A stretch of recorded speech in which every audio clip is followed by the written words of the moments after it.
యేసుక్రీస్తు నామంలో మీ అందరికీ నా యొక్క శుభాభివందనాలండి. ఈరోజు దేవుడు మనకు అనుగ్రహించిన వాగ్దానం, నా శత్రువుల ఎదుట నీవు నాకు భోజనము సిద్ధపరచుదువు. కీర్తనలు 23:5. నా శత్రువుల ఎదుట నీవు నాకు భోజనము సిద్ధపరచదువు. ఈ మాట కళ్ళకు కట్టినట్టు యోసేపు జీవితంలో నెరవేర్చబడటం మనం చూస్తామండి.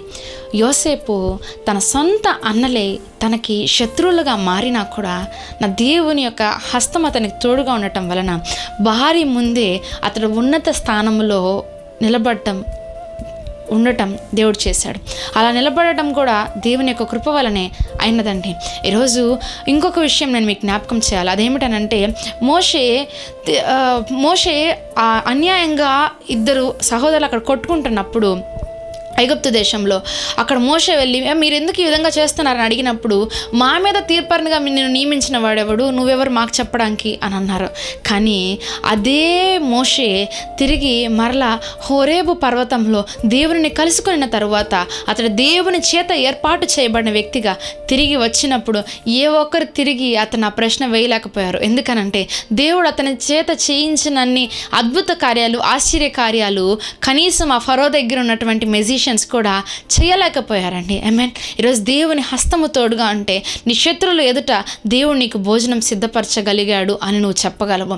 ఎందుకనంటే వీరందరూ ఈరోజు నీ శత్రువులు అనగా నీకు ఎటువంటి వారైనా, నీకు నీ ఆఫీస్లో అయినా కానీ, నీకు తెలిసిన వారైనా కానీ, నీకు తెలియకుండా నీ వైపు ఎంతమంది అయితే చెడు విషపు చూపు నిలుపుతున్నారేమో, మరి దావీదు గారి జీవితంలో కూడా అదే విధంగా అయిందండి. ఏమనంటే సౌలు తన జీవితకాలం అంతా కూడా చనిపోయేంత వరకు కూడా దావీదుని వెంటాడుతూ ఉన్నాడు. కానీ దావీదు మాత్రం ఎప్పుడు తన మీద చేయి చేసుకోలేదండి. అయితే ఏ గుంటనైతే సౌలు దావీదుని చంపేయాలని తవ్వాడో అదే గుంటలో తిరిగి అతను పడే విధంగా దేవుడు చేశాడండి.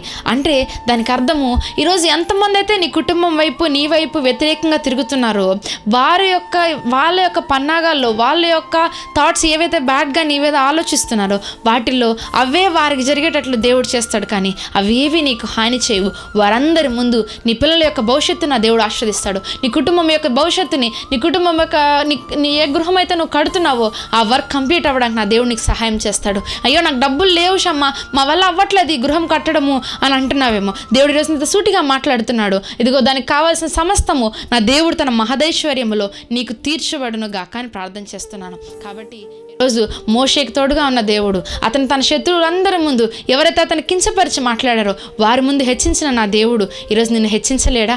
యోసేపు తన అన్నల ద్వారానే ద్వేషించబడ్డాడు, మరి అతన్ని హెచ్చించిన దేవుడు నిన్ను హెచ్చించలేడా? ఇదిగో వారందరిని హెచ్చించిన దేవుడు నిన్ను కూడా ఈరోజు హెచ్చించగలడు. ఆయన అసమర్థుడు. కాబట్టి నీ శత్రువులందరి ఎదుట ఆయన నిన్ను తలగా నియమించబోతున్నాడు. వారందరి ముందుట నిన్ను దేవుడు ఆశీర్వాదముగా ఉంచబోతున్నాడు. కాబట్టి కొద్ది వాక్యాలు దేవుడిని నా నిమిత్తం దీవించి ఆశీర్వదించునుగా.